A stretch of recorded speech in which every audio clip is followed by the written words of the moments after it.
घरात 3 मुली होत्या आणि त्या तिन्ही मुलींबद्दल आईवडिलांना प्रचंड अभिमान होता. त्यांच्या शिक्षणासाठी, त्यांच्या भविष्यासाठी आणि त्यांना स्वतःच्या पायावर उभं करण्यासाठी आईवडील प्रयत्न करत होते. मात्र एका दिवशी घडलेल्या एका दुर्दैवी घटनेनं या कुटुंबाची सगळी स्वप्न एका क्षणात उद्ध्वस्त केली. चंद्रपूर जिल्ह्यातील बापूपेठ वार्डात प्रकाश मंडळ हे आपल्या कुटुंबासोबत राहत होते. प्रकाश मंडळ हे वेस्टर्न कोलफील्ड्स लिमिटेड म्हणजेच वकोलीमध्ये कार्यरत होते. त्यांच्या कुटुंबात पत्नी आणि 3 मुली होत्या. प्रतिमा, कविता आणि लिपिका अशी या तिन्ही मुलींची नावं होती. घरात मुलगा नसल्याची उणीव या आईवडिलांनी आपल्या मुलींमध्ये कधीच जाणवू दिली नाही. उलट या तिन्ही लेकींचं शिक्षण चांगलं व्हावं, त्यांनी मोठं व्हावं आणि भविष्यात स्वतःच्या पायावर उभं राहावं यासाठी त्यांनी मेहनत घेतली. मुलीही अभ्यासात चांगल्या होत्या. घरात त्यांच्या शिक्षणाची, भविष्यातील स्वप्नांची आणि पुढे काय करायचं याची चर्चा होत असे. त्यामुळे मंडळ कुटुंबासाठी या तिन्ही मुली म्हणजे केवळ मुली नव्हत्या, तर त्यांच्या आयुष्याच्या आशा होत्या. या तिन्ही बहिणींमध्ये मोठी मुलगी प्रतिमा अभ्यासात हुशार होती. शिक्षणासोबतच तिला अध्यापनाचीही आवड होती. चंद्रपूरमधील सरदार पटेल महाविद्यालयात प्राध्यापक असलेले तिचे काका आणि विज्ञान विषयात पदव्युत्तर शिक्षण घेतलेल्या तिच्या काकू यांच्याशीही तिचा जवळचा संबंध होता. काकूंनी खाजगी शिकवणी सुरू केली होती आणि प्रतिमा त्या क्लासेसमध्ये शिकवण्यासाठी जात असे. म्हणजेच शिक्षण घेत असतानाच इतर विद्यार्थ्यांना शिकवण्याची जबाबदारीही ती पार पाडत होती. दुसरीकडे कविता आणि लिपिका या दोन्ही पदवीचं शिक्षण घेत होत्या. तिन्ही बहिणींना गणित आणि विज्ञान या विषयांमध्ये विशेष रस होता. त्यांच्या शिक्षणाकडे पाहून आईवडिलांनीही आपल्या मुलींचं भविष्य उज्ज्वल असल्याचा विश्वास व्यक्त केला. त्यांच्या आयुष्याचा पुढचा टप्पा कसा असेल याची स्वप्न घरात रंगत होती. मात्र त्या कुटुंबाला अजिबात कल्पना नव्हती की ज्या दिवसाची सुरुवात अगदी नेहमीसारखी होईल तोच दिवस त्यांच्या आयुष्यातील सर्वात भयंकर दिवस ठरणार आहे. तो दिवस होता महाशिवरात्रीचा. प्रकाश मंडळ कामानिमित्त घराबाहेर गेले होते. त्यांची पत्नी आणि तिन्ही मुली होत्याच.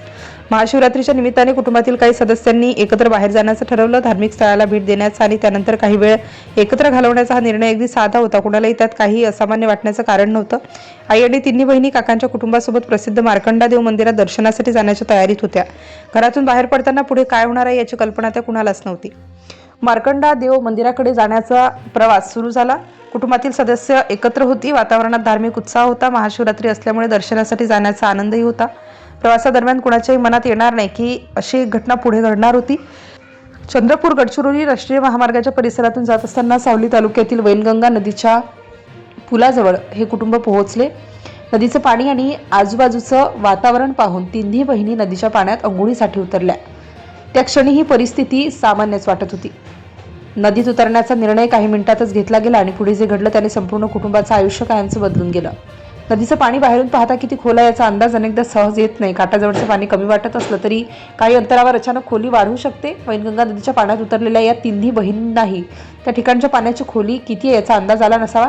त्या पाण्यात असताना परिस्थिती अचानक गंभीर झाली. एका बहिणीला अडचण निर्माण झाली. तिला वाचवण्याच्या प्रयत्नात दुसरीही संकटात सापडली. अशी परिस्थिती निर्माण झाली असल्याची शक्यता असते. मात्र उपलब्ध माहितीनुसार या तिन्ही बहिणी नदीच्या खोल पाण्यात बुडाल्या. काही क्षणापूर्वी एकत्र असलेलं कुटुंब अचानक घाबरून गेलं आणि मदतीसाठी प्रयत्न सुरू झाले. त्या क्षणामध्ये कुटुंबियांसाठी प्रत्येक सेकंद महत्त्वाचा होता. ज्या 3 मुली काही वेळापूर्वी अगदी आनंदात कुटुंबासोबत होत्या त्यांच्यावर अचानक संकट ओढवलं होतं. नदीचं पाणी निर्माण झालेली गोंधळाची परिस्थिती आणि मुलींना शोधण्याची धडपड यामुळे वातावरण अक्षरशः हादरून गेलं. मात्र नियतीने या कुटुंबासाठी अत्यंत कठोर निर्णय घेतला होता. प्रतिमा, कविता आणि लिपिका या तिन्ही बहिणींचा या दुर्दैवी पाण्यात बुडून मृत्यू झाला. काही क्षणांपूर्वी ज्या तिन्ही बहिणी एकमेकींसोबत होत्या त्यांचं आयुष्य एका दुर्घटनेने अचानक संपलं. या घटनेची बातमी मंडळ कुटुंबापर्यंत पोहोचताच त्यांच्या पायाखालची जमीनच सरकली. सर्वात मोठा धक्का होता तो आईवडिलांसाठी. ज्या 3 मुलींना त्यांनी कष्टानं शिकवलं, ज्यांच्या शिक्षणासाठी आणि भविष्यासाठी त्यांनी आयुष्यभर प्रयत्न केले, त्याच 3 मुली त्यांच्या डोळ्यासमोर कायमच्या दूर गेल्या होत्या. घरात मोठी मुलगी प्रतिमा होती जिला अध्यापनाची आवड होती आणि जी विद्यार्थ्यांना शिकवत होती. कविता आणि लिपिका या पदवीचं शिक्षण घेत होत्या. त्यांच्या आयुष्यात अजून खूप काही बाकी होतं. शिक्षण पूर्ण करायचं होतं, करिअर करायचं होतं, स्वतःच्या पायावर उभं राहायचं होतं. आईवडिलांनी पाहिलेली स्वप्न आता अचानक अपूर्ण राहिलेली होती.